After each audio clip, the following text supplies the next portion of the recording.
You put a lot of time and effort into creating your offer, but now that it's out in the world, you're not sure that you love it. Do you keep promoting it and hope the passion will grow? Or do you ditch that offer you hate for something better? We're talking through it in this episode.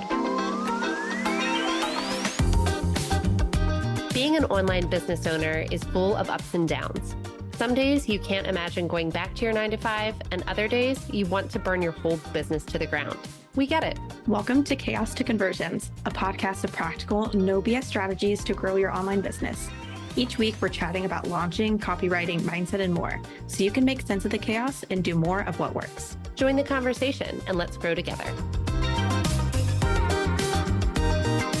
Welcome back to Chaos to Conversions. As we wrap up 2024, you're hopefully doing a lot of reflection on your business this year, and I think just this time of year in general. The new year's like a great time to shift and to change your offers and get rid of the things that maybe you aren't vibing with or even change them up a little bit.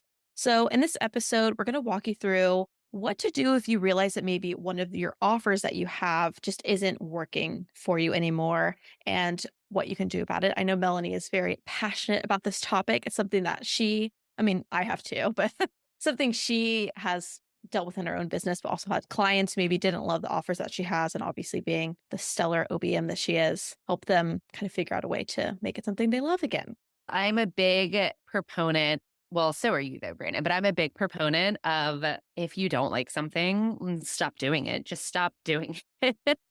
And I feel like that I have a nickname for people who continue to do the same thing that they don't love and then just ask me questions about it. And this is not stemming from business. So I'm not talking about like anyone who's a client, but I call them assholes.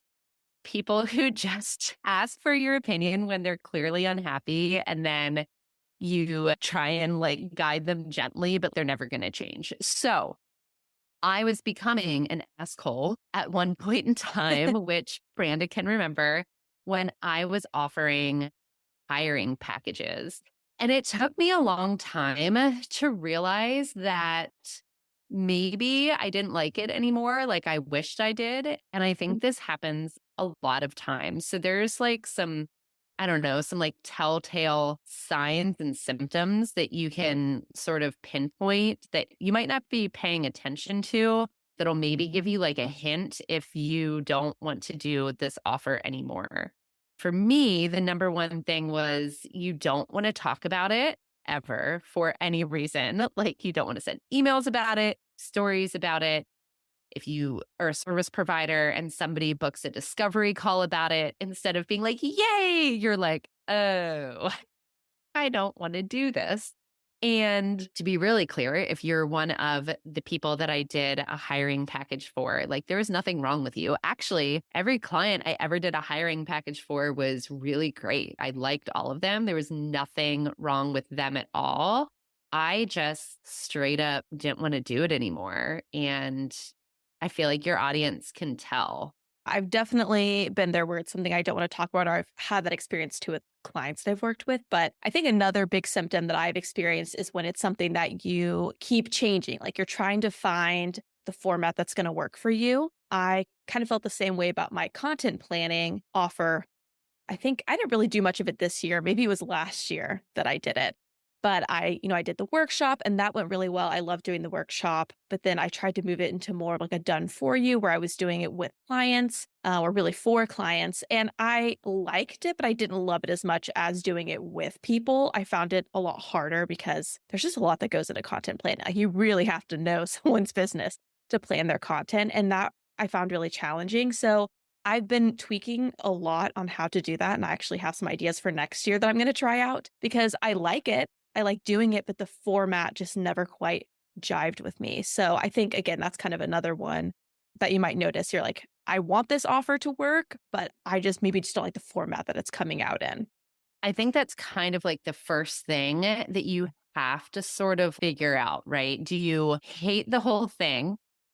Like I ended up doing with hiring. I don't even talk about it ever anymore. It was just too much pressure. And Yeah. again, like nothing ever went wrong, at least to my knowledge. I think the 4, 5, 6 people maybe that I hired, I think they're all still working with the people. And I haven't done a hiring package in a really long time. Like I'll hire for my retainer clients, but I don't like to do it for like people I don't know very well. So I think that's the first step to decide if you never want to do it again, like me, Mm, yeah. or do you want to kind of think about what to fix or change like you did with your content part? So now we want to transition away from some of the symptoms that you might be seeing around this offer that is kind of making you wonder what you should do to what to actually do when you realize maybe you don't like it so much. Some things you might want to do. First is to write down a list of what you did like about this offer and what you didn't like. So going back to the content planning, for me, I really do like content planning. Again, I love doing it in the workshop format. So for me, something I did like about it was helping other people plan their content. What I didn't like about it so much was when I had to do it alone and I felt like I had a lot of questions that I couldn't really get answered because I'm doing it by myself. I'm not sitting down with the client. It had to be a fairly expensive package because it was taking me a long time, but that really excluded a lot of people from being able to work with me in that capacity with content planning because it was so price heavy. And I didn't like that part because I felt like a lot of the people who needed help with content planning, that wasn't something that was in their budget or was a priority for their budget.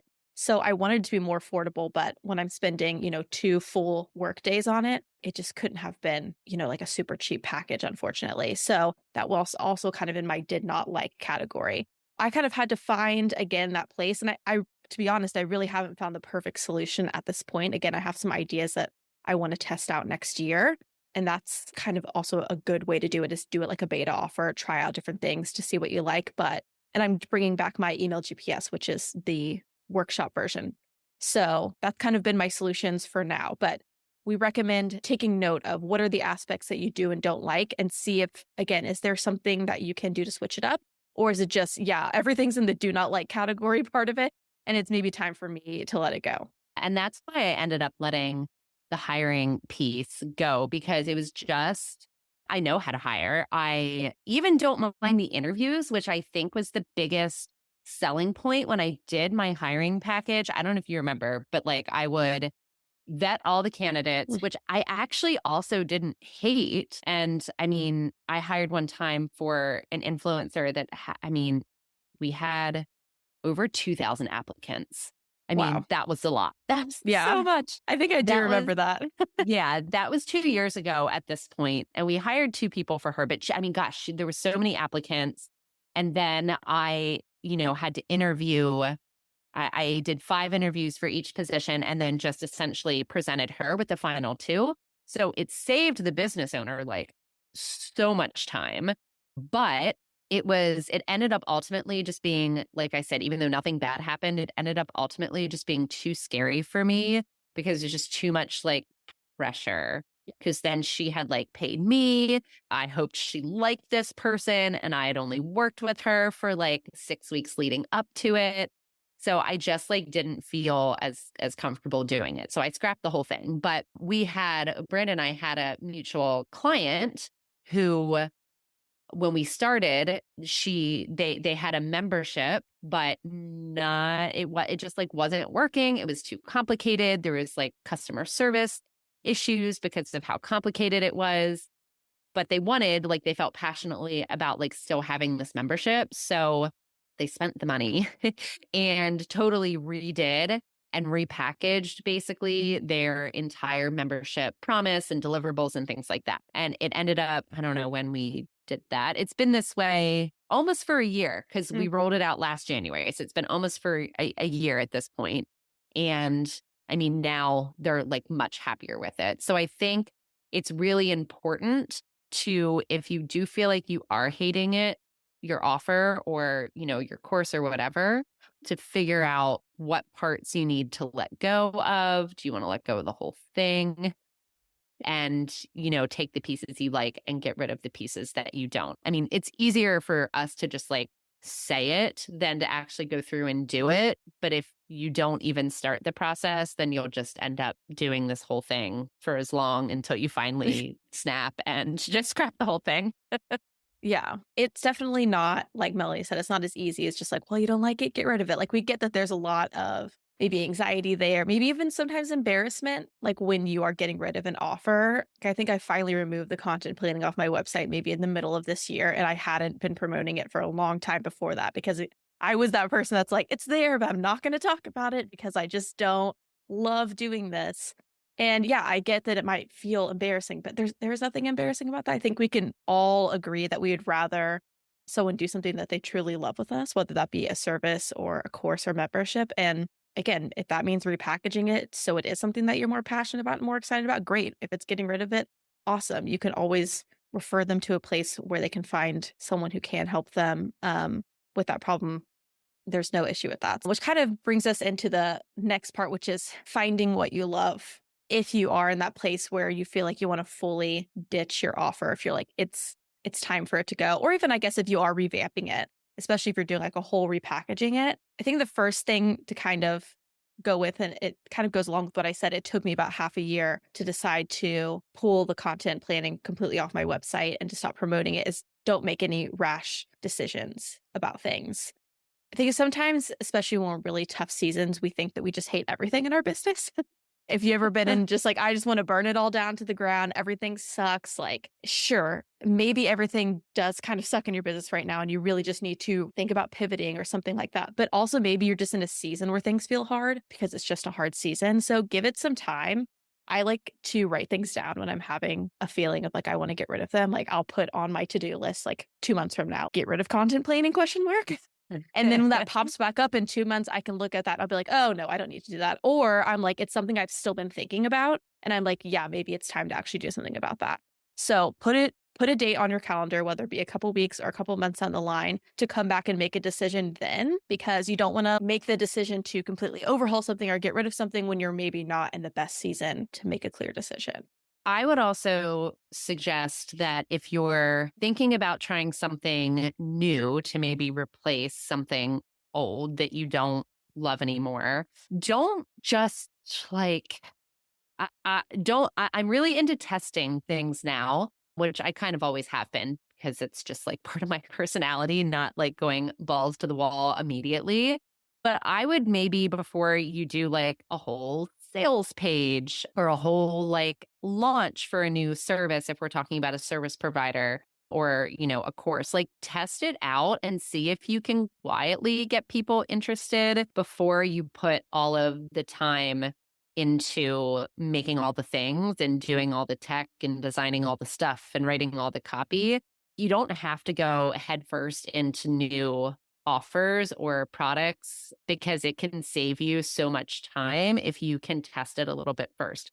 My most famous example, which I know I've used because it's like arguably one of my biggest business fails, was last Black Friday when I tried to launch those hiring templates. Because again, I was trying to get rid of the done for you hiring. And I was like, this will do it. This will work.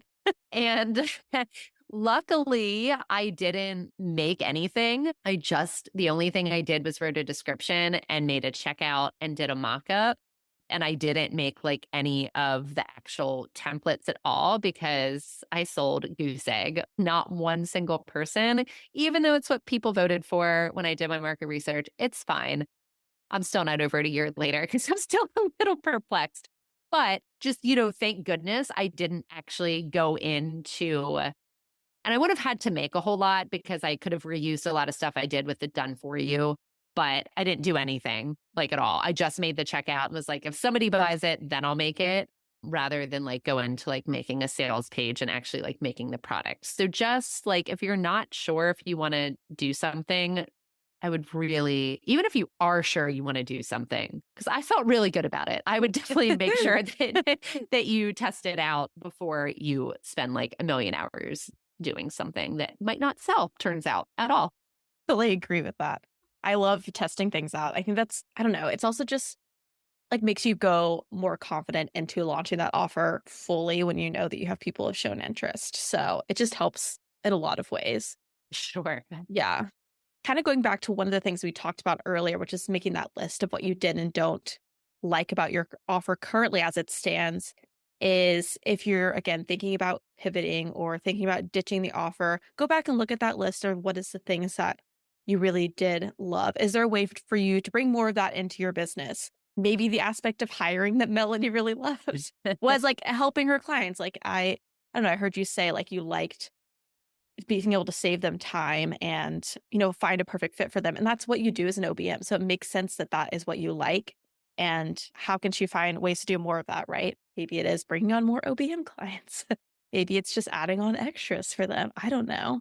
For me, again, with content planning, I love that kind of team aspect of doing something together. I think as a solopreneur, you don't always get to do that. When I'm writing copy, I'm doing it alone. I like getting to sit down and plan with someone. It's really fun. It's creative for me. I didn't so much like having to do it all on my own. So how can I bring more of that into my business? Is it through workshops? Is it through one-on-one like calls with people, consulting calls? Look at that list of what you really liked. Let's have a quick recap. Sometimes you realize you hate an offer in your business. Do you have to throw it all away? Maybe, but also maybe not. Think about what you loved or didn't like about your offer and then make a plan to pivot or ditch it for something better. Did you find this episode helpful? We'd love it if you leave us a review on Apple Podcast or Spotify. We'd also love it if you shared this episode or any of our episodes with a friend. Thanks so much for joining our conversation today. If you enjoyed this episode, please head to your listening app and leave a quick rating and review. If you're on Instagram, share this episode and tag us at Duxbury Digital and at The Relevant Collective. We'd love to hear from you. We'll meet you back here next Tuesday for more practical strategies to take your business from chaos to conversions.